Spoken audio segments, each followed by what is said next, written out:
आज देश को सबसे लंबा सेतु भूपेन हजारिका सेतु मिल गया है। पुल का उद्घाटन करने के बाद पीएम खुद ही पुल का जायजा लेने पैदल ही निकल पड़े। वो काफी दूर तक अकेले गए। इस दौरान उन्होंने असम के सीएम सर्बानंद सोनोवाल और परिवहन मंत्री नितिन गडकरी से भी बात की। इसके बाद मोदी ने एक जनसभा को भी संबोधित किया और उन्होंने इस पुल के अटल कनेक्शन के बारे में बताया। आप सब जिसकी प्रतीक्षा कर रहे थे वह ब्रिज आज आपको प्राप्त हो रहा है। अगर अटल बिहारी वाजपेयी की सरकार 2004 में दोबारा चुन करके आई होती तो ये ब्रिज आज से 10 साल पहले आपको मिल गया होता।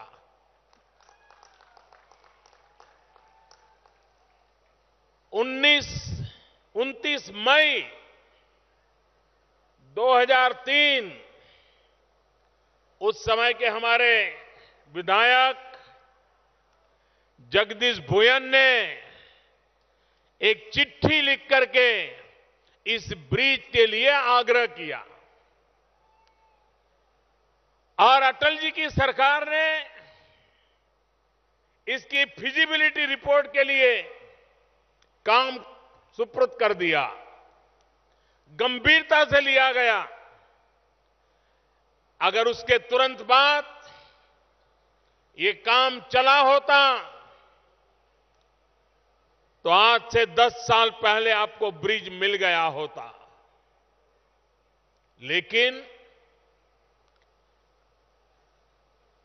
बीच में सरकार बदल गई, रुकावटें आई, होती है चलती है, ऐसा ही चला और उसके परिणाम आपका सपना डगमगाता रहा। लेकिन पिछले 3 साल में अटल जी ने जो सपना देखा था उसको पूरा करने के लिए लगातार प्रयास हुए और आज जब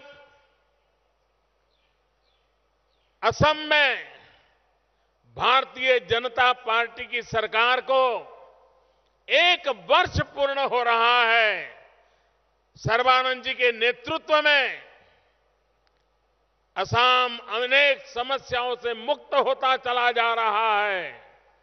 ऐसे अवसर पर ये ब्रिज आपको समर्पित करते हुए न सिर्फ आसाम की जनता के लिए गर्व का विषय है, लेकिन ये पूरे हिंदुस्तान के लिए गर्व का विषय है कि इतना हिंदुस्तान का सबसे लंबा ब्रिज आज आसाम के एक दूसरे छोर पर बन रहा है। मोदी ने इस मौके पर अपना कनेक्शन भी बताया और कृष्ण से जोड़कर रिलेशन भी बताया। भाइयों बहनों,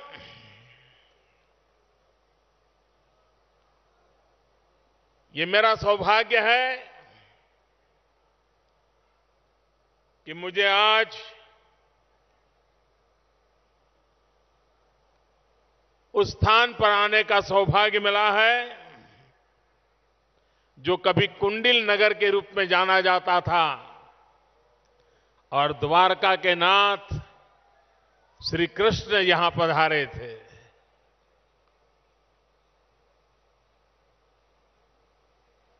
मेरा जन्म गुजरात में हुआ जहां द्वारिका जी हैं और श्री कृष्ण भगवान का नाता कुंडिल नगर से रहा और आज ये मेरा सौभाग्य है कि उस विरासत पर आकर के मोदी ने इस मौके पर इन 2 राज्यों के विकास की नई इबारत लिखने की बात कही। मोदी ने कहा कि असम और अरुणाचल को जोड़ने वाला ये पुल 2 राज्यों को करीब लाने के साथ ही पूर्वोत्तर में अर्थ क्रांति भी लाएगा। ये बात निश्चित है, अगर विकास को स्थायी रूप देना है, स्थायी रूप से विकास को गति देनी है, तो इंफ्रास्ट्रक्चर ये पहली आवश्यकता होती है। फिजिकल इंफ्रास्ट्रक्चर, सोशल इंफ्रास्ट्रक्चर, ये दो पटरी पर संतुलित विकास संभव होता है। अगर हम इंफ्रास्ट्रक्चर का महत्व नहीं समझेंगे, स्थायी व्यवस्थाएं खड़ी नहीं करेंगे,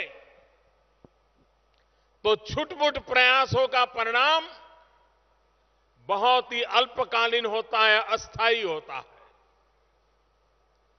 और इसलिए हमारी सरकार का ये लगातार प्रयास है कि विकास को स्थायी रूप दिया जाए, व्यवस्थाएं विकसित किए जाएं, और जिसके कारण जिस सपने को लेकर के देश आगे बढ़ना चाहता है, उन सपनों को हम भली भांति पूर्ण कर पाएं। अरुणाचल प्रदेश और आसाम को ये ब्रिज जोड़ दे रहा है, निकट ला रहा है। 165 किलोमीटर का अंतर कम होना, व्यक्ति के जीवन के मूल्यवान 6-7 घंटे बच जाना, और एक बार ऐसी व्यवस्था खड़ी होती है तो आर्थिक विकास के भी नए द्वार खुल जाते हैं। अब हमारा सदिया, वहां का अदरक, वहां के किसान जो जिंजर पैदा करते हैं, उत्तम कक्षा का जिंजर जहां पैदा होता है पूरी भूमि पर, अब ये ब्रिज बनने के बाद एक बहुत बड़े मार्केट के लिए, इन किसानों के लिए नया रास्ता खुल जाएगा, उनकी कमाई में वृद्धि होगी। और मुझे विश्वास है कि नॉर्थ ईस्ट में सदिया जैसा क्षेत्र, जहां का जिंजर उच्च कोटि का अदरक माना जाता है, अगर यहां के किसान ऑर्गेनिक की तरफ चले गए तो यहां के जिंजर का ग्लोबल मार्केट खड़ा हो सकता है, दुनिया में उसका एक बड़ा मार्केट खड़ा हो सकता है। और इसलिए ये ब्रिज सिर्फ पैसे बचाएगा, समय बचाएगा, ऐसा नहीं, लेकिन ये ब्रिज एक नई अर्थ क्रांति का अधिष्ठान लेकर के आता है, एक नई इकोनॉमिकल रिवॉल्यूशन का बेस बनने वाला है। और इसलिए, और आज के इस ब्रिज का लोकार्पण, पूरे हिंदुस्तान के लोगों का इस पर ध्यान है कि भारत में इतना बड़ा निर्माण कार्य होता है, किसी भी हिंदुस्तानी को एक गर्व देने वाला काम है। भाइयों बहनों, दो राज्यों के विकास में ये ब्रिज कड़ी बन रहा है। अरुणाचल का विकास, आसाम का विकास, और एक प्रकार से हमारा जो सपना है कि भारत को विकास की नई ऊंचाइयों पर ले जाने में सबसे बड़ी ताकत प्राप्त करने की अगर कोई जगह है, संभावना है, तो वो पूर्वी हिंदुस्तान है, पूर्वोत्तर हिंदुस्तान है। ईस्टर्न इंडिया है, नॉर्थ ईस्ट भी है। और इसलिए हमने हमारी विकास की जो योजनाएं लागू की है, उन सब में पूर्वी हिंदुस्तान को बल देना, नॉर्थ ईस्ट को व्यवस्थाएं देना। नॉर्थ ईस्ट के अंदर वो ताकत है, अगर उनको थोड़ी सी व्यवस्थाएं भी मिल जाए तो बहुत बड़ा चमत्कार कर सकते हैं। और इसलिए हमने हमेशा इस बात पर बल दिया है कि विकास को नई ऊंचाइयों पर ले जाने के लिए इसको प्रयास किया जाए। प्रतिदिन सिर्फ डीजल की बचत से इस इलाके के नागरिकों का रोजाना 10 लाख रुपया बचने वाला है इस ब्रिज के कारण। समय तो मूल्यवान है ही है, लेकिन डीजल की बचत से भी रोजाना 10 लाख रुपए की बचत, सामान्य नागरिक के जेब में पैसे बचने वाले हैं। ये अपने आप में सामान्य मानवी के जीवन में, पहले हम फेरी सर्विस से जाते थे, अगर मौसम ठीक नहीं रहा तो फेरी सर्विस बंद हो जाती थी। ब्रह्मपुत्र रुक गई हो तो फेरी सर्विस रुक जाती थी। अब ये ब्रिज के कारण 24/7 365 डेज हमारे लिए व्यवस्था बन गई है, और इसलिए प्राकृतिक प्रकोप से हमारी गति को कभी रुकावट नहीं आएगी। ये काम इसके द्वारा हुआ है, और इसके कारण, इसके साथ साथ जैसा नितिन जी बता रहे थे कि देश में हम लोगों ने रास्तों का महत्व है, पुल का महत्व है, ब्रिजेज का महत्व है, रेल का महत्व है, हवाई यात्रा के महत्व है। अब उसके साथ साथ वाटरवे को भी बल देने की दिशा में हम प्रयास कर रहे हैं। बड़ा महत्वाकांक्षी कार्यक्रम है कि जहां जहां नदी है, पानी है, क्यों न हमारे ट्रांसपोर्टेशन को उस तरफ शिफ्ट कर दिया जाए। एनवायरमेंट फ्रेंडली होगा, आर्थिक रूप से कम खर्चे वाला होगा, और जो समय की बर्बादी होती है उससे भी बचत होने वाला हो, उस काम को भी इसी ब्रह्मपुत्र के इसी छोर पर से बहुत तेज गति से आगे बढ़ाने की दिशा में हजारों करोड़ रुपयों की लागत से वो काम यहां हो रहा है। और आने वाले दिनों में एक नया क्षेत्र जल परिवहन का भी यहीं से ऊपर आगे बढ़ने वाला है। तब जाकर के आप कल्पना कर सकते हैं कि पूरा क्षेत्र विकास की कैसी नई ऊंचाइयों को पार करेगा, इसका आप भली भांति अंदाज कर सकते हैं। भाइयों बहनों, ये खर्च जब हम कर रहे हैं तब पूरे नॉर्थ ईस्ट के विकास के लिए भी, चाहे बिजली के इंफ्रास्ट्रक्चर की बात हो, चाहे ऑप्टिकल फाइबर नेटवर्क के इंफ्रास्ट्रक्चर की बात हो, चाहे रोड के इंफ्रास्ट्रक्चर की बात हो, चाहे रेल के इंफ्रास्ट्रक्चर की बात हो,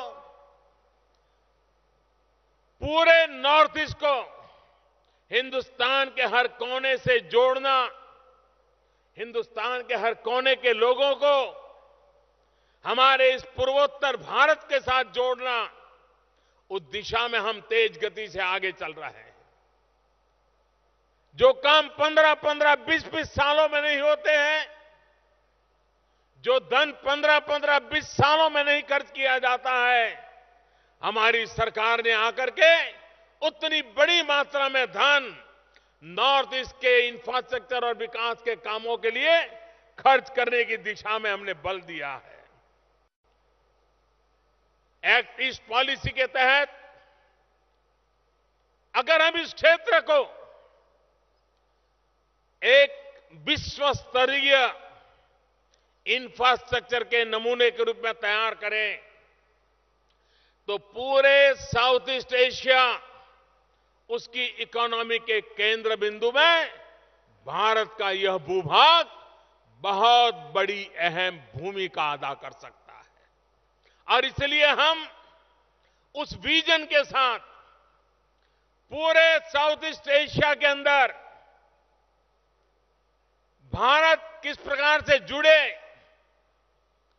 आर्थिक व्यापारिक व्यवस्थाओं में हमारा एक क्षेत्र किसा केंद्रवर्ती बने, एक इकोनॉमिकल एक्टिविटी का हब कैसे बने, और इसके लिए जिन जिन व्यवस्थाओं का विकास करना चाहिए उसी के तहत हम बल दे रहे हैं और जिसके परिणाम आने वाले दिनों में आपको नजर आने वाले हैं। भाइयों बहनों, रेलवे का महत्व आजादी के 50 सालों के बाद भी रेलवे को जितना महत्व देना चाहिए था, नॉर्थ ईस्ट में हमने उसको प्राथमिकता दी है ताकि एक सुरक्षित यातायात की व्यवस्था हम निर्माण कर सके। नॉर्थ ईस्ट टूरिज्म के लिए भी बहुत बड़ा केंद्र बन सकता है। यहां की प्रकृति, मां कामाख्या के दर्शन करने हो या कोहिमा तक जाना हो, यह ऐसा सुंदर प्रदेश है जिससे आज हिंदुस्तान के बहुत लोग अनभिज्ञ हैं। अगर देश से लाखों लोग हर साल इस भूभाग पर आना शुरू कर दें तो यहां की इकोनॉमी को कितनी बड़ी ताकत मिल सकते हैं जिसका हमें पूरा अंदाज है। और इसलिए इन व्यवस्थाओं के विकास के द्वारा हिंदुस्तान के कोने कोने से और धीरे धीरे विश्व भर के लोगों को टूरिज्म की दृष्टि से आकर्षित करने के लिए ये क्षेत्र एक बहुत बड़ी हमारी प्राकृतिक संपदा का हिस्सा है और उसको बल देने की दिशा में हम आगे बढ़ रहे हैं। NMF न्यूज की रिपोर्ट।